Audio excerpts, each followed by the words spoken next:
নমস্কার বন্ধুরা, আজ আমি নিয়ে এলাম দুর্দান্ত স্বাদের একটা ব্রেকফাস্টের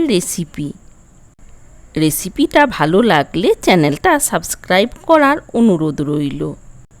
নিলাম একটা প্যানের মধ্যে নিয়ে নিলাম সামান্য সর্ষের তেল, তার সাথে নিয়ে নিলাম সামান্য ছোলা আর নিলাম সামান্য বাদাম আর ছোলাটা একটু ভেজে নেওয়ার পর এর মধ্যে দিয়ে দিলাম একটা টমেটো, তার সাথে দিলাম একটা পেঁয়াজ আর দিলাম 2 পিস কাঁচা লঙ্কা।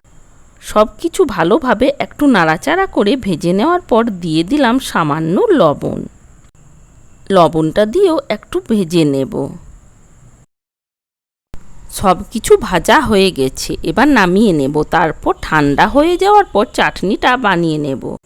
ওই চাটনিতে তড়কা দেওয়ার জন্য একটা তড়কা বানিয়ে নিচ্ছি। নিলাম সামান্য সর্ষের তেল, কোচানো রসুন, একটা শুকনো লঙ্কা, সামান্য কারি পাতা, তার সাথে নিলাম সামান্য সর্ষে দিয়ে তড়কাটা বানিয়ে নিলাম। এগুলো সব ঠান্ডা হয়ে গেছে, এবার একটা মিক্সি জারের মধ্যে এগুলো নিয়ে নিলাম আর তার সাথে নিয়ে নেব 2 চামচ মতো টক দই দিয়ে চাটনিটা বানিয়ে নেব। আমি নিলাম রাজমাটা ওভারনাইট আমি ভিজিয়ে রেখেছিলাম। এবার একটা প্রেসার কুকারের মধ্যে দিয়ে এটা সেদ্ধ করে নেব। আমি এটার মধ্যে 4টে হুইসেল দিয়ে সেদ্ধ করে নেব। রাজমাটা সেদ্ধ হয়ে গেছে, এবার একটা মিক্সি জারের মধ্যে এই সুজিটা নিয়ে নেব। সুজিটা শুকনো অবস্থায় আগে গুঁড়ো করে নেব। সুজিটা শুকনো অবস্থায় একটু গুঁড়ো করে নিলাম, তারপর সেদ্ধ করে নেওয়া রাজমাগুলো এর মধ্যে দিয়ে দিলাম আর তার সাথে দিয়ে দেব 1/2 কাপ মতো টক দই। এবার এর মধ্যে দিয়ে দেব 1 কাপ জল।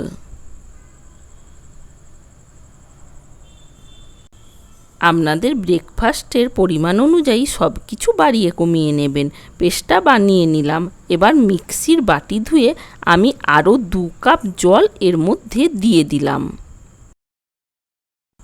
খুব ভালোভাবে ব্যাটারটা মিশিয়ে নিলাম।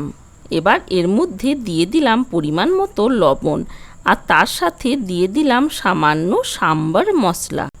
এবার লবণ আর সাম্বর মশলাটা দিয়েও ভালোভাবে একটু মিশিয়ে নিলাম আর তার সাথে দিয়ে দিলাম 2 চামচ মতো জল।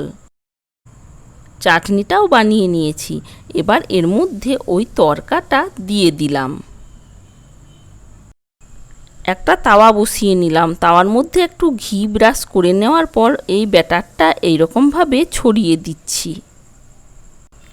একদিকটা বেশ কিছুক্ষণ হয়ে যাওয়ার পর তারপর উল্টে নিলাম। এই রকমভাবে আমি সবগুলোই তৈরি করে নেব। আজকের এই রেসিপিটা আপনাদের কেমন লেগেছে কমেন্ট করে জানানোর অনুরোধ রইল। ভালো লাগলে চ্যানেলটা সাবস্ক্রাইব করে পাশে থাকার অনুরোধ রইল। দেখুন সবগুলোই বানিয়ে নিলাম। পুরো ভিডিওটা দেখার জন্য অনেক অনেক ধন্যবাদ।